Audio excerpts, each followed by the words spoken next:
All right, it's Sean at OUTTAKE ESL. I decided to change the playlist for now, or my brand name. I like OUTTAKE ESL. It kind of suits more of my music background. But this is a lesson that I did on the present continuous. It's a language topic that will come up in every ESL classroom. And this is a presentation I recently did for a grade 7 classroom. And one of my first distinction, the first point that I like to make when talking about the present continuous is that there's this confusion about what it's actually called. Some people will call it the present progressive, some call it the present continuous. You can open one textbook, it'll refer to it as progressive, and another will refer to it as continuous. So I try and clarify that a little bit in my lesson,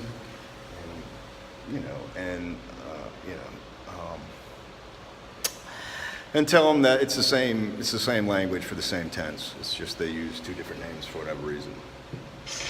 And then I go into explaining the tense, and the most important thing is to remember that it's be and ing, and so I kind of go through. So if I have a subject, I try and emphasize that the only real part of this verb that you need to worry about is this part here, is the be part in the present tense. And so it has to agree with your subject. The rest is just ing, right? So if I'm talking about an action, like what am I doing now? Walking. Am I walking now? No. All right? So if I want to talk about what I am doing when I'm doing something before I've stopped doing it, I use this tense. And I go through, the tenses, the subject-verb agreement, to kind of make sure they're getting the hang of it. This is the only thing they got to worry about. Is the be tense. It's the present tense of be.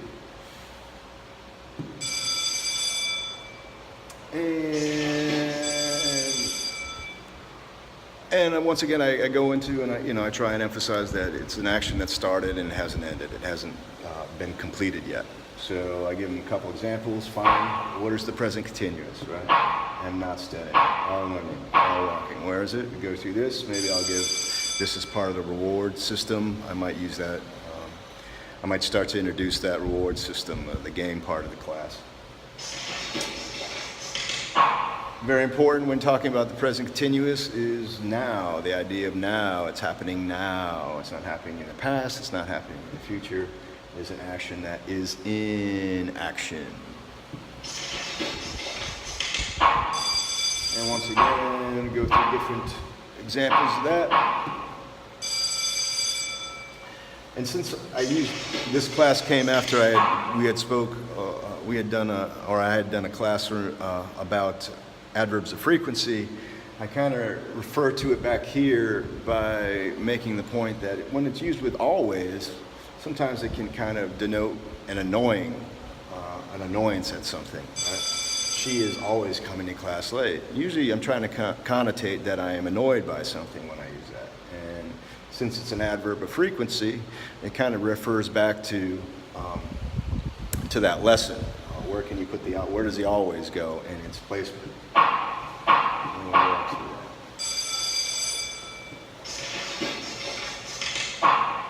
And I give them a couple, sometimes you talk about the near future with the present continuous.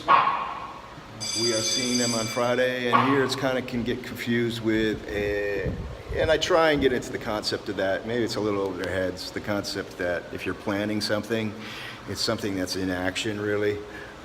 I don't really try and get in transitive and intransitive at this point. It's a little bit too far.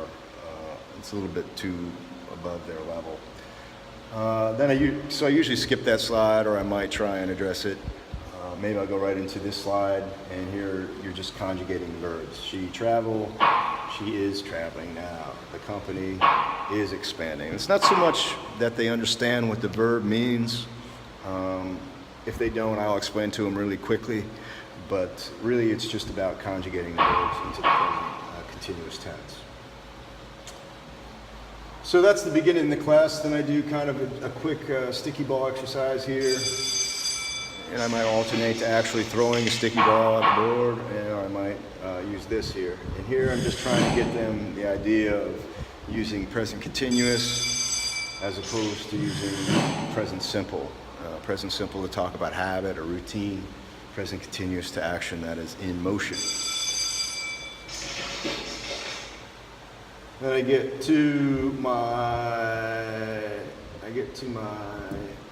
activity for this classroom, which is the following. Over here I have an action. It's hidden behind this chalk blotch. And I have a question. What is she doing? And I give them 4 clues.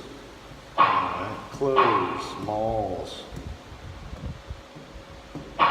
gifts, and money. All right, what is she doing?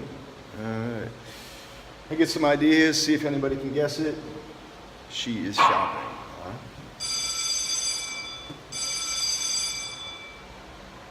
Let's see. I'll give you another example of this. What is he doing? A few clues, strings, wood, frets, music. Yeah, I try and throw a word in there, some vocabulary that might be difficult for them, just to kind of make it a little bit interesting or a little bit, give them some new language.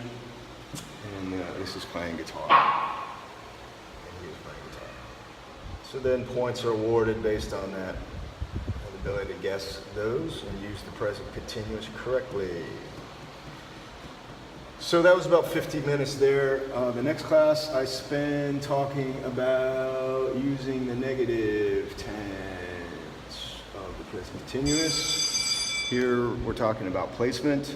So you got your be and ing. The negative is placed between the be and the ing. We are not doing anything. We are not going. And I give them the contraction form too. I make sure they know the contraction form too aren't doing anything right now or aren't going today. And then since it's about placement, I go into sort of a sentence structure exercise, give them a sentence, put it together for me. They are not playing soccer right now. And sometimes I'll try and, emphasize different parts of the language, like right now, adverb, and adjectives, how that sort of equivalent vary, like saying very now. Exercises there, correct answers, reward system. And after negatives, I talk about using it. I have this exercise here. This is an exercise. The images I take from the ESL library on present continuous, just kind of cut and paste them out of a PDF. And here it's to tell me what aren't they doing, right? So if they are, he is, or she is watching TV, he is walking a dog, and he is reading books, so they aren't brushing their teeth. And things to check is their use of pronouns here. Objective and subjective pronouns.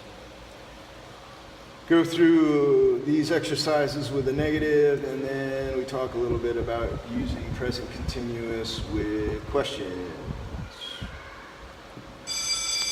Forming questions with present continuous. And similar to the negative, where does the subject go? Subject goes between the be and the ing. Right? Subject goes when you're forming a question.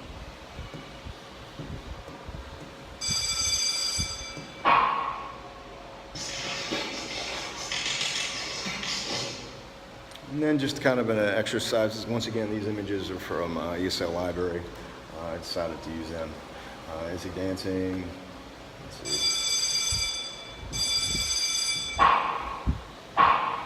Yes, he is. Short answers, kind of play with that, just to get him using the question forms. And I think the last activity is a matching activity, a memory activity. Yeah, it's this one here. Here it's all about matching your questions with the answers. And since I had those blotches up there, I decided to use them here.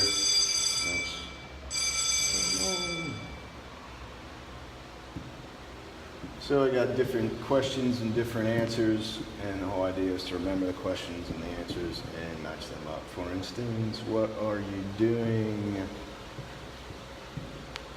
For instance, are we eating pizza tonight?